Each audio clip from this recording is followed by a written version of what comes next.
do something bad to us, we are going to do things to you that have never been done before.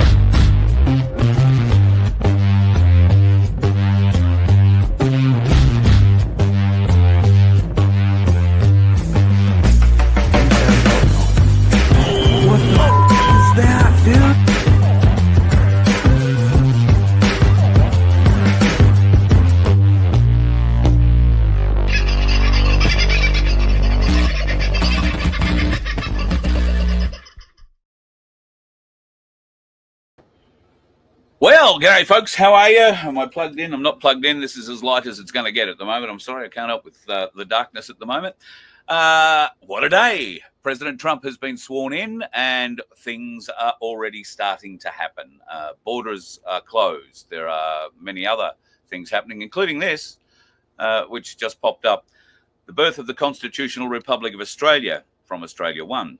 One country, one people, one flag. Now, I received this in an email message only a little while ago, and the message along with it was that this is in the first 20 executive orders. Now, I don't know how this person would have access to whatever is written inside the first 20 executive orders, but if this proves to be the case, you heard it here first, folks. Or maybe you didn't. I don't know where else it's gone. The birth of the Constitutional Republic of Australia. One country, one people, one flag. I'll be very interested to see what happens. If Rick is appointed in some way, shape or form to lead this country through whatever is coming, and it comes through an executive order, which would see, one would suggest, the arrest of, or at least, well, I'm pretty sure it would be the arrest of the current government, then going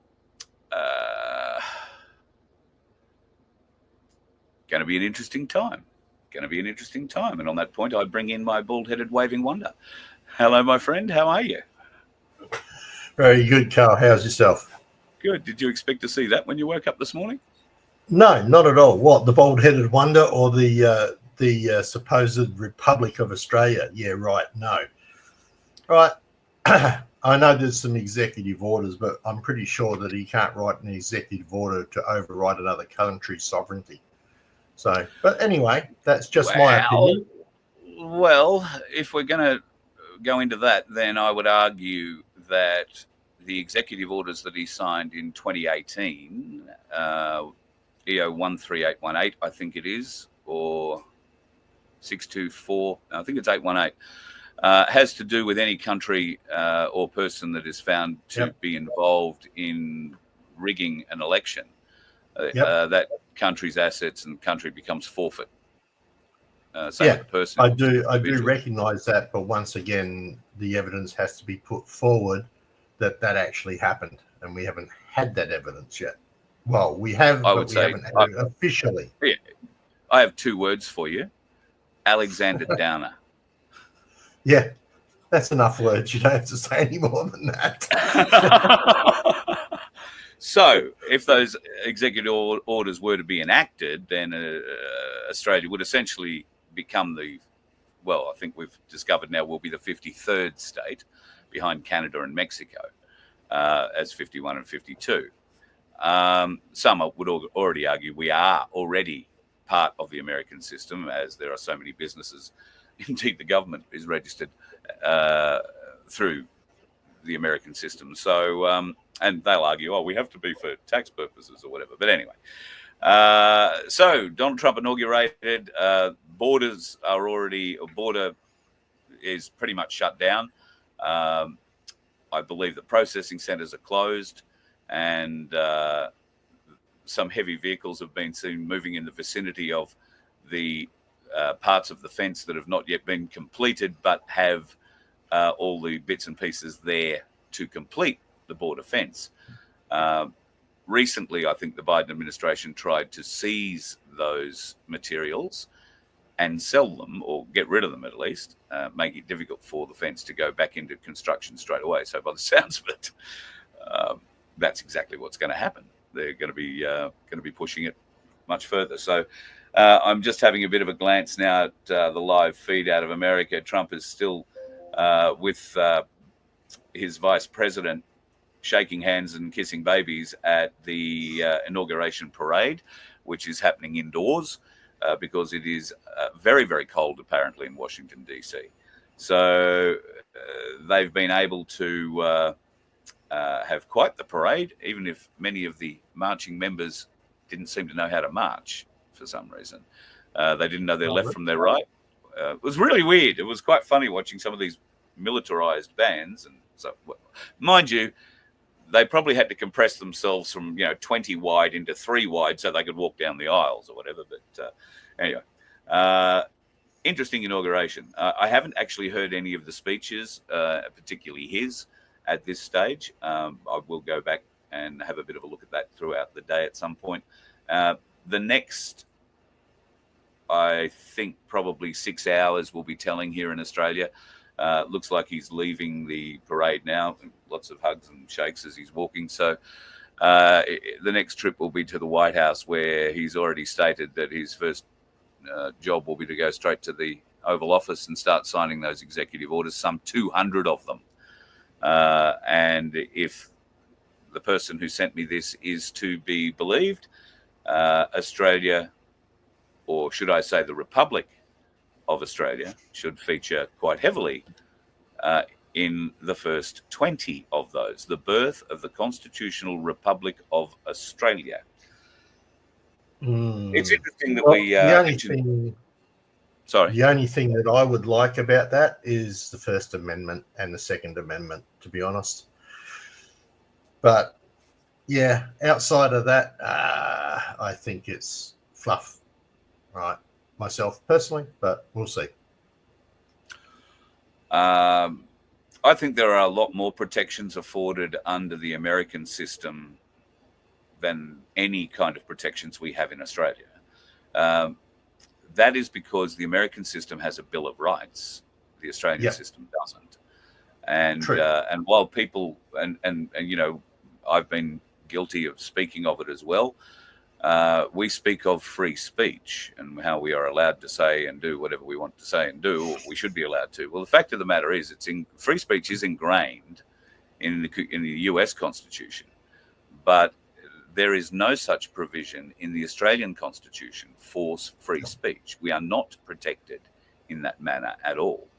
So for mine, aside from the First and Second Amendment, First Amendment is the right to free speech. So the Second Amendment is the right to bear arms. In a militia to be used against an unjust government, people need to really look at the Second Amendment and understand what it says, not what they believe it to mean, which has been the way it's been portrayed now for, at least the last 30 years, 40 years probably. And that's why gun control in America is such a dividing argument. But you will never get the guns out of the hands of Americans. It is ingrained in their constitution. What sort of guns you can put in their hands, well, that's another story, but and another conversation for another time. But for me, it's the right to free speech and the other protections afforded under the Bill of Rights that Australians will benefit from. Yeah, there's a few, Fourth Amendment, etc. There's a few. So, but anyway, the first thing is that we have to deal with, right, is the actual government in our own country. If that doesn't occur, we still have to deal with them. So the corruption whistleblower is, and a few other organisations are behind what is currently going on with the grand jury indictment process. And last night's show, featuring Peter, Donna and Mona, God love her, what a dynamo she is, explained the process that we're going to show again now. Now, this is the document that we would like you to download at vofhq.com. Now, we have uploaded to the webpage a sample document, which I'm not sure if it's this one that's on the front page or a different version. It's not this on the is front the one page anymore. Oh, okay, right. Well, this is the version I want people to follow. It shows the file number JJS 2001, which is the date. So it's basically your initials and the date. Now, you call it a file number, not a reference number. That's very important. I can explain that, but we'll explain it at a later time. Anything here in this document that is red is where you need to put your details. And so just follow this document, which will be very shortly on the webpage at vofhq.com. And there is a sample version for you to download, or whatever we've called it, the downloadable version. Will have blanks where you need to fill in exactly the same manner that this document is filled in. So this is a notice. Just for people's awareness, do you want to just throw up the share I threw at you? Oh, I can do that. There you go. Okay, so this is, in fact, the front page of the Voice of Freedom. I only just scraped into making it here to this because he had me working so hard, people. It's all his fault. I woke him up this morning, folks. Right, so on the front page now, you will see an image of the Corruption Whistleblower version 3, and I've got a bit of a lisp happening there, but never mind. If you click on that or the link directly below it, which I shall just do now, it will take you to this one, which you can also get via the criminal trial up here. That's some history that's underneath that. So just click on criminal trial and you will get the example document that Carl is talking about. And then underneath that right here is the template that you can download to use. Okay, and this will be updated as things go, but there we go. So that's how you get to it from the front page. Just click on the whistleblower or come to criminal trial here and you'll find the example right there that you can scroll through and follow. And then underneath that, the one that you can literally download by clicking the download button. Okay, so I'll hand it back to you, Carl. Thank you, buddy. So we'll just go through this document again quickly.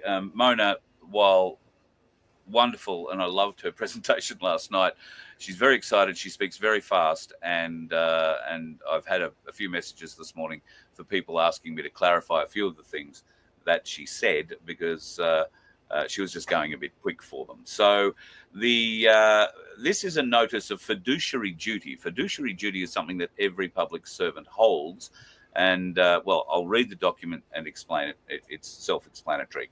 A notice of fiduciary duty to all proclaimed public servants who are financed, employed by the, all caps, Australian government in all capacities, to all the receivers/respondents. Now, this list, as you can see, starts with the High Commissioner of the Human Rights of the United Nations, but is extensive.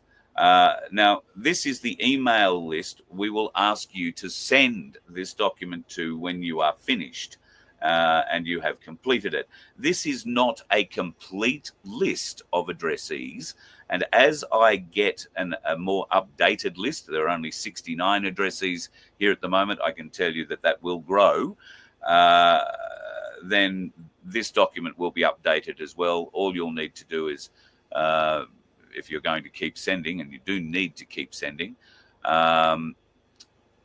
which I'll explain shortly, you just use these email addresses and send them through. And as you can see, everybody in our government worthy of notice has been included here, and there are quite a few others in our Australian bureaucracy that are being added, as we know. So this gets to the guts of it. It says, let it be known we, and this is the parts in red are where you insert your name. So John James Smith is the example we're going to use here. Let it be known that we, John James Smith, beneficiary creditor, come with honour, and it is our duty to instruct you as receivers respondents of this notice of fiduciary duty to all proclaimed public servants. Fiduciary duty for all public servants covers, not limited to, a range of ethical and legal lawful responsibilities to perform in the best interests of we, John James Smith, the beneficiary creditor. Key duties and performance indicators are as follows. 1, the duty of care. All public servants are expected to perform your duties in a lawful legal manner with due diligence, competence, and prudence, such as making well-informed and lawful decisions based on careful consideration of all relevant information and potential impacts, i.e., abuse of power using judicial office for personal gain or to favour certain parties. 2. Duty of loyalty. All public servants must prioritise we, John James Smith, the beneficiary creditor, interests above your personal and private interests, performing diligently and upholding loyalty to the public people interest. 3. Duty of integrity. All public servants must conduct themselves with honesty and integrity, avoiding any behaviour that might undermine we, John James Smith, the beneficiary creditor's confidence. All public servants must conduct themselves in a manner to prevent any possible corrupt practices, such as possible forgery, possible fraud, and any possible form of potential unethical conduct. If you, as receivers respondents, are in knowledge of any crimes or misconduct, malfeasance, it is your lawful legal duty to report all events to the Australian Federal Police. Also to the Anti-Corruption Academy, an email is provided, and the Corruption Whistleblower newspaper. Without fail, for public notice to be published and remain in the public. 4. Duty of confidentiality. All public servants must maintain the confidentiality of sensitive information obtained in the course of your duties. You, as receivers respondents, must not disclose or misuse such information for personal gain or to the detriment of we, John James Smith, beneficiary creditor's interest, not limited to breach of privacy and the Privacy Act 1998. I beg your pardon, 1988. 5. Duty to act within the boundaries and confines of authority. All public servants must fulfill duties within the scope of your authority as defined by proper laws, acts, regulations, and organisational policies in their entirety. You, as receivers respondents, must not exceed your legal, lawful, or organisational boundaries. 6. Duty of fairness. All public servants are obligated to perform fairly and impartially in your interactions with we, John James Smith, the beneficiary creditor, such as ensuring equal treatment and avoiding discrimination, harassment, intimidation, coercion, personage, baratry, I don't know what that is, slavery, citizenship, or favoritism, or any bias or prejudiced behaviour that allows possible personal biases or prejudices to influence your decisions. That's a very important one. They're all very important, but... And number 7, duty to uphold the law. All public servants must comply with all applicable proper laws, regulations, and ethical standards. You, as receivers respondents, must ensure that your actions and decisions are lawful and legal, approved by electors at any referendum, and promote and enforce the rule of law. 8, duty to be transparent and accountable. God, this is something the public servants will cry over. All public servants must be transparent in your actions and decisions, providing clear and full accurate disclosure to we, John James Smith, beneficiary creditor, and to relevant authorities. You, as receivers responders, are held for your actions, accountable for your decisions, and use all resources such as failure to disclose information, meaning hindering, failing to disclose relevant information, or non-retaining evidence. Fiduciary duty to promote trust is number 9.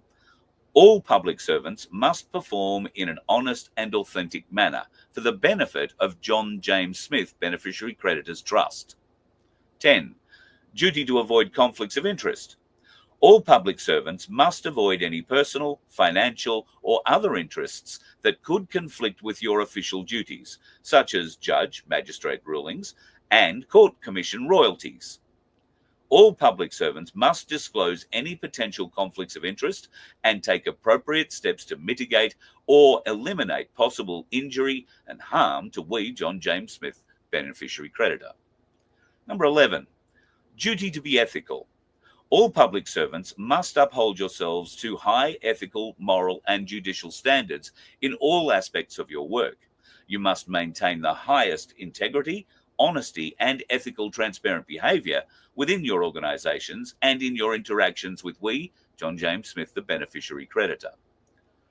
Breaching fiduciary duties can and will result in a lack of public trust and confidence in the authenticity of legislative authority. Breaching of fiduciary duties may result in further actions. May it be said, everyone is equal under the law and accountable for their actions. There is a reporting mechanism. Report any criminal, unlawful activity to the Australian Federal Police, the Anti-Corruption Academy, and there are emails provided to there and the whistleblower, amongst others. Do it within the relevant time frame, being 72 hours from the date of notice. The receivers, responders now have 72 hours from the date issued of this notice of fiduciary duty to perform. Please find the 4 attached referring documents. These are reference documents that will allow these people to cross-reference what this document is referring to. At the end of it, and this is where it becomes very important, I am sincerely John James, benefactor and grantor of the person called John James Smith. And you can autograph it if you so well. Also, you can use a thumbprint, preferably do both. Get some red ink and thumbprint it red. And then I will have an address for you. Once you have done this, you will be able to send that off to all of the addresses listed above in here, and you are beginning a process. Now, this process will take 12 days. When you first send this notice through, that is day 1. Then you have to wait 72 hours. And if you have not received a reply to the notice within that 72 hours, you, using the same email chain, type in the email addresses or paste them in, make an address book for them, and send it again with a note saying, I have not received any reply to previous correspondence, please see attached. And you paste this in again and send it to them again. Then another 72 hours later, you do it again. Exactly the same. Once you've already filled in the document, all you got to do is attach it and or copy and paste it into the email. Don't attach it as a document. Copy and paste it into the email. This will leave a chain in the email. So once you have sent it 4 times, we'll give you an email address, which most likely will be at the Corruption Whistleblower, where they will be able to tally the amount of people who have filled in the documents and noticed and put people on notice for their fiduciary duties. If you choose to do this, and we encourage you to do this, you will be exempt or unable to be part of any jury process in the grand juries that will be held, in the future. Without putting a date on it, because I'm really unaware how we're going to do 250 people in a day. So that needs to be discussed, or it has been, and I'm just not aware of how it works. So what we will need is a lot of jurors. So tonight's show will be once again involving Peter and Donna from the Corruption Whistleblower. And I believe one of the Anti-Corruption Academy guys, Des, will be joining us, who I spent some great time with over the weekend. And he will help us go through what is required in the judicial part of all of this. And there is going to be another pack to download for people who would like to be jurists or jurors in any grand jury trial going forward. A grand jury trial requires 23 jurors. There must always be an uneven number. And if you want to be part of that, then do not submit this document that we're talking about today. However, if you want to be part of the indictment process, showing that the people have had enough, and that's really what this document is about proving. We need to get, Peter said last night he'd be really happy if 200 people did this. I said I would be really happy if we got 2,000 people doing this. I would love for the other people hosting shows, and I'll give Guru a call after this and see if he's prepared to plug this as well. we'll see whether or not the Aussie Cossack, I call him out, see whether or not he'd be interested in helping promote this to get as many people as possible to be involved in this indictment process. It will show the mood of the people. So if we can get 200, that'll be great. If we can get 2,000, that'd be awesome. If we can get 20,000, that would be amazing. But who knows? Maybe we get 200,000. Maybe we get 2 million.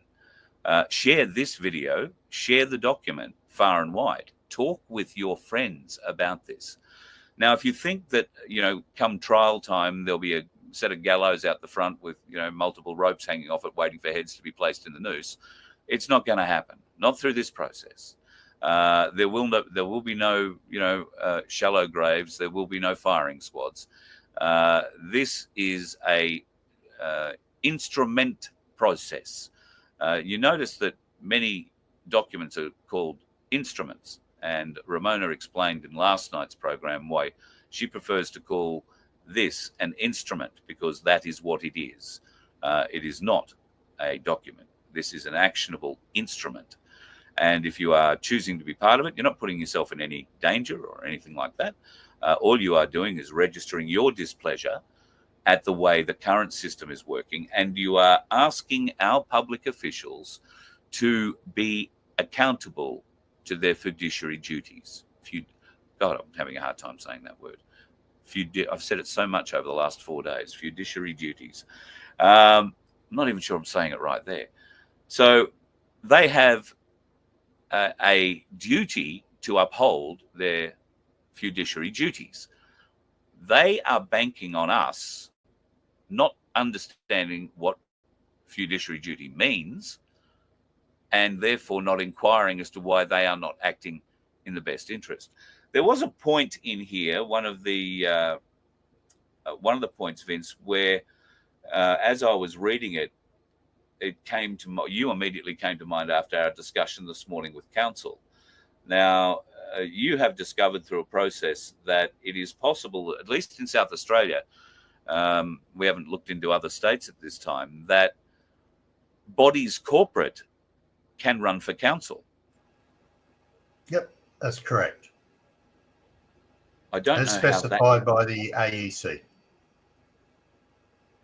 So the one I'm maybe thinking was the one that caught my mind, let me just bring this back up again, is the duty of fairness. All public servants are obligated to perform fairly and impartially in your interactions, as such ensuring equal treatment and avoiding discrimination, harassment, intimidation, coercion, personage, barratry, slavery, citizenship, or favoritism, or any bias or prejudice behavior that allows possible personal biases or prejudice to influence your decisions.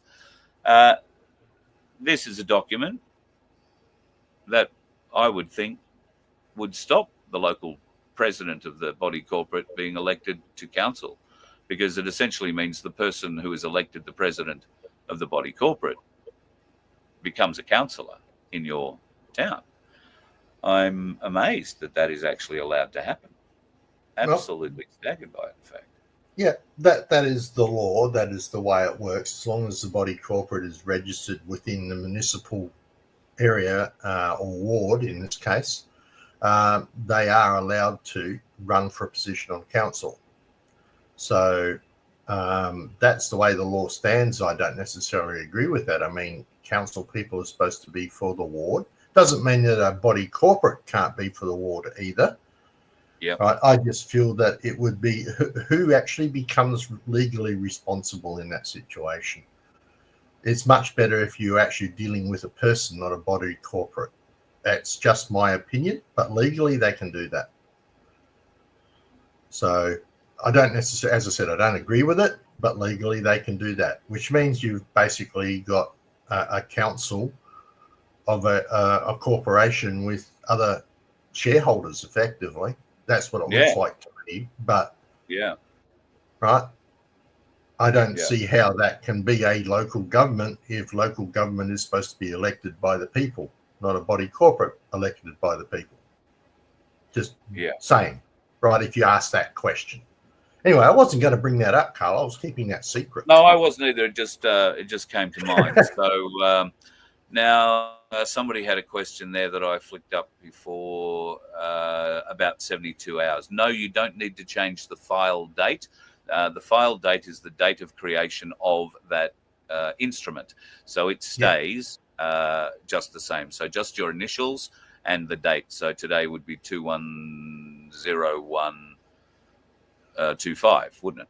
So mine's CAL. 2025 if you want to be accurate. You need to specify. Yeah, 2025. Yeah, full date.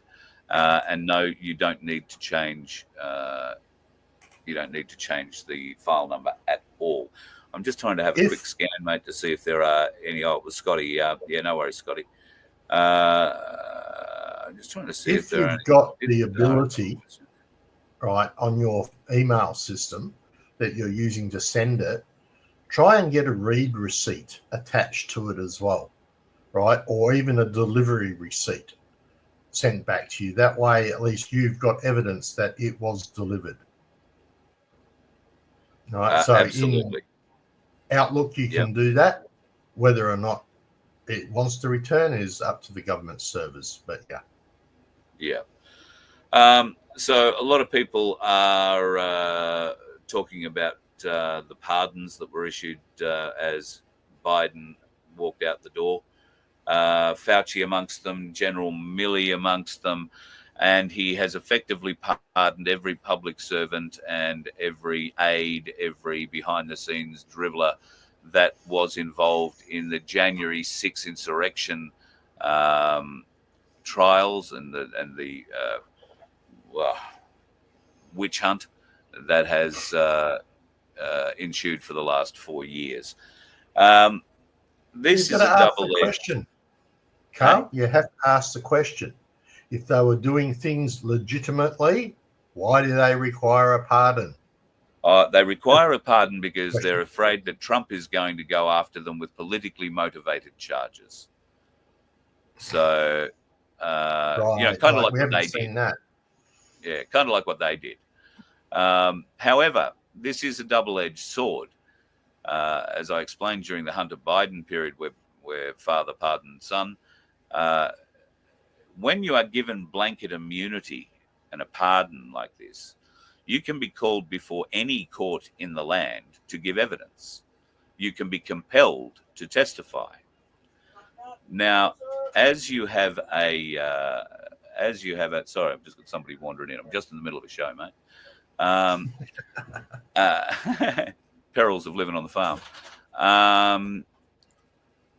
Where was I? Testifying in front of Congress. You have no excuse but to tell the truth. No, you have no excuse but to tell the truth. You cannot refuse to answer questions. You would see normally a lot of these people pleading the fifth, which is, not to incriminate themselves. Well, because they've been given blanket immunity in this pardon process that the president gives, they can't be prosecuted for anything they talk about. So, therefore, it becomes impossible for them not to answer questions. If they say, I can't answer that, or I won't answer that, or they lie when they answer, they go to jail. And it's a very, very long time. So... Could do it, Dan Andrews. Don't give up. Dan Andrews hasn't been pardoned as far as I'm aware. No, but you could do a Dan Andrews. I can't recall that. I can't remember that.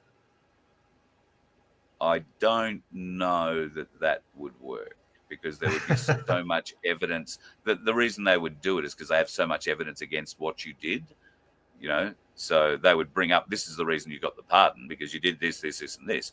If Biden hadn't, pardoned you on the way out the door, you'd be sitting in the dock along with the rest of them, wouldn't you? Yes, sir, I would. Right. Okay, great. Now let's move on.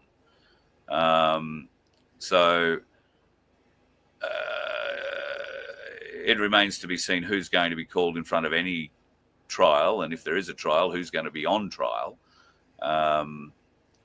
Could these people perjure themselves in that situation? I think yes, very easily. So I don't know. We'll see what happens. So after all, as somebody mentioned, I think it was Tony. He also pardoned half his family, Lisa's just said. They stuffed themselves. Yes, they certainly did. Absolutely. So, yeah, absolutely disgusting. If that doesn't wake the American people up, or at least those still supporting the Democrats, who knows? But at any rate, I'm just protecting my family. Well, I didn't see Donald Trump going out the door last time pardoning Barron or Melania or Donald Jr. or anybody else. Yeah, just disgusting that they have to go and do this to protect their asses.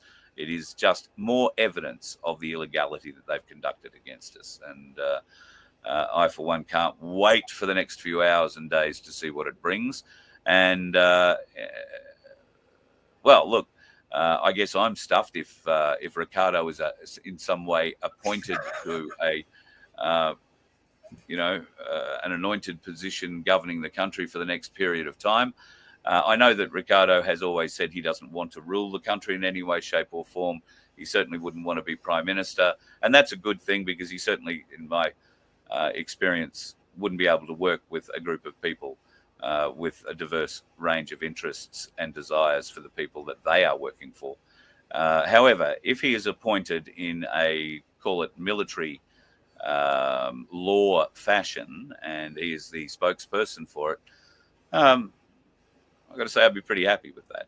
So if it goes back to his roots, the things that attracted me to him in the first place, the way he spoke, the ideals that he held, well, if he is appointed to this sort of role, he is going to be in the public spotlight for 3 to 6 months. And he will not be able to hide from it. He will not be able to not communicate with the people. He will not be able to just issue edicts from on high and expect Australians to follow them. He's going to have to communicate. And I'll for one, be very happy to help him try and do that if that is the case. But I don't expect I'm going to be on his calling card list. Maybe he'll get John Wilson to do it.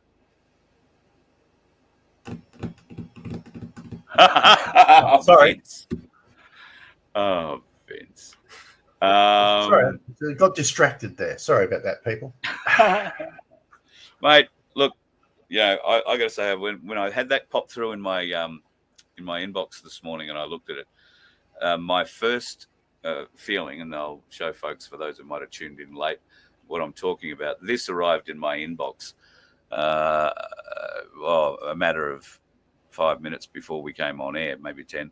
And my first reaction when I read that, well, I had two immediate reactions. The first one was yes. The second one was, whose constitution? Exactly. So I have questions. Well, the truth is one people, one country, one flag. Right. Yep. I think that's a good I option. Either way. I can't argue with that. I throw myself behind that 100%. So that has always been what I've been about, unity. And that's what my place is about, unity. We are all talking about the same things. And wouldn't it be, is it ironic? I don't know. Maybe a little embarrassing that if what Ricardo did say publicly about everyone that he had a relationship with and then went their separate ways,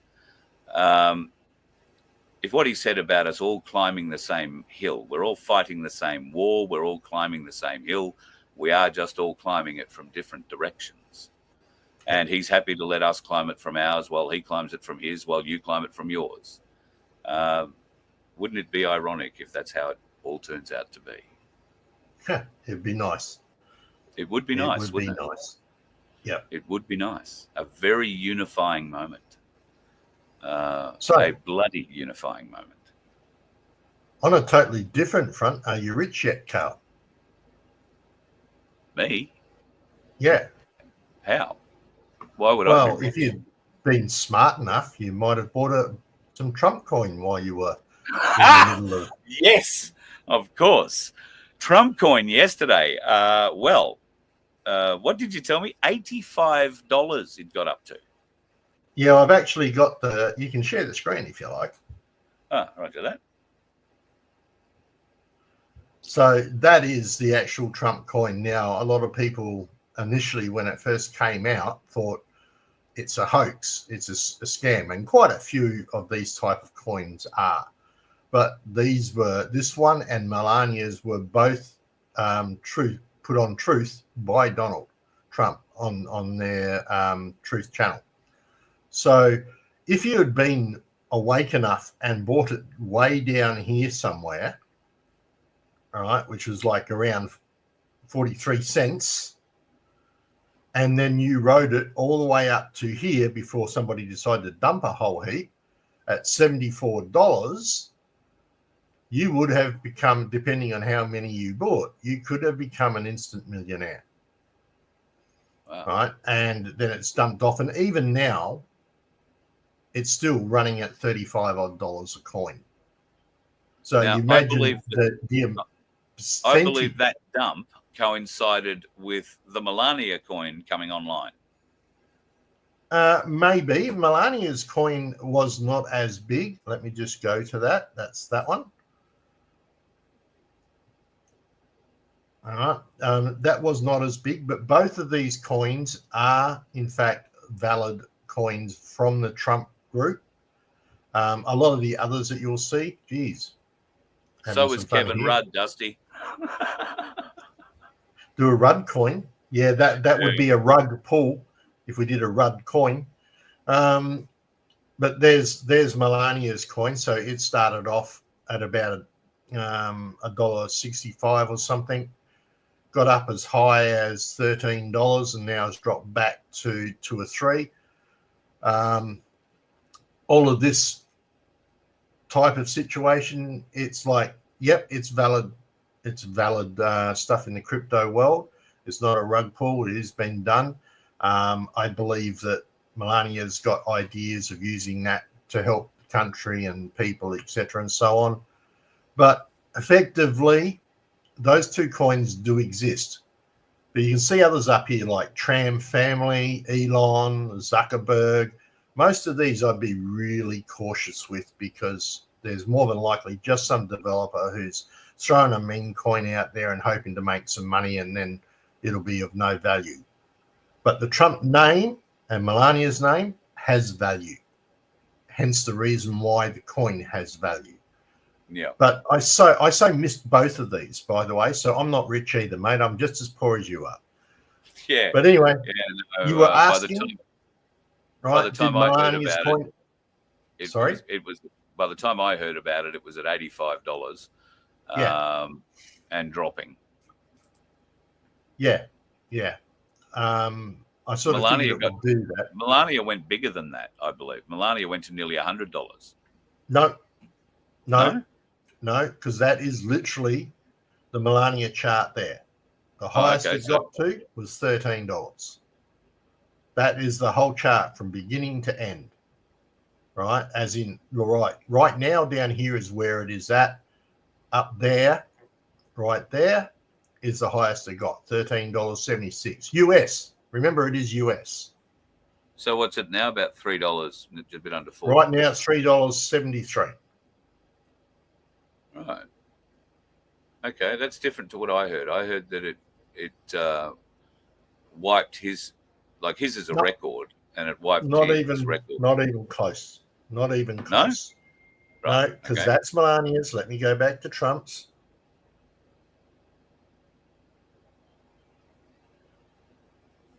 Because I'm streaming, guys, I'm a little bit slow on my net, so just excuse me. Right, and let me just wind that back. That is Trump's highest value there, $75.87. Right. Current value, $37.41. So it's lost $40, near enough. Yeah, it did drop down to 30 odd, but I so wish I could have got it back here somewhere. Down there. That would have been nice. Yeah. Can you just, the multiplication factor is just huge. Yeah. Right. Yeah, a coin going from worth 21 cents to, $75. If you had 100, you bought $21 worth and you sold it at $75 a piece, 71,000. Just saying. Anyway, So that's for people, but those two are valid. Melania's coin never did Trump's coin. What this probably is somebody who bought early and decided to take their millions of dollars, and I do mean millions of dollars, and sell it. Yeah. And that's why that occurred. Anyway, that was just for people's interest in the crypto side. Thank you. You made it a lot clearer than I would have, so I appreciate it. I'm sorry to have woken you up this morning, so I'll let you go and do the things that you need to do. I do have to remind you of one thing. Yeah. Right. Even though I'm on channel, if you don't play my ad, I will kick your butt. Oh, God, your ad. Shit, hang on a minute. Right, I've got the ad. I will play the ad right now. Are you passionate about supporting independent media and social events? Voice of Freedom is dedicated to bringing you the latest happenings and things that matter. But we can't do it without your help. By donating, sponsoring, or becoming a member, you're not just supporting our mission. You're joining a community that values transparency and engagement. Your contributions allow us to continue producing high-quality content that informs and inspires. Visit VOFHQ.com to make a donation or explore sponsorship or membership opportunities. You can even donate using crypto. Together, we can amplify voices that deserve to be heard as we continue to create a vibrant platform for social change. Go to VOFHQ.com. Help us to help you by joining us and making a difference today. And we do need your help, folks.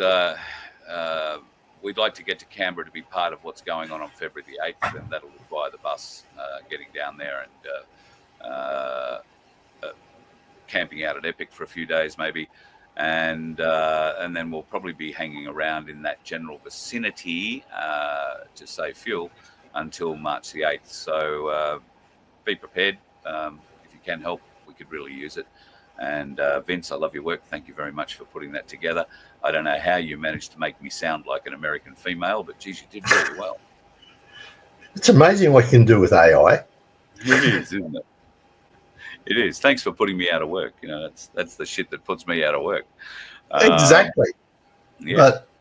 But that's exactly the point. And there's a lot of people. We will have to do a whole talk about AI and its future and how it's going to affect so many people's jobs. I mean, you were very smart to not accept the $21,000 they wanted to pay you for that 7 hours worth of work. Yeah. Right. For people who don't. Did I talk about that with you, or did we talk about that online? I don't know that I've talked about that. I can't remember, actually. I think it might have been a personal discussion between you and me. Right. Yeah, but it's very poignant to this situation. So to bring people up to speed, I was offered $21,000 to do 7 days work, basically recording words. And they were going to then use those words and those phrases, my terminology or my syntax, and teach a computer to essentially be me, or have my voice.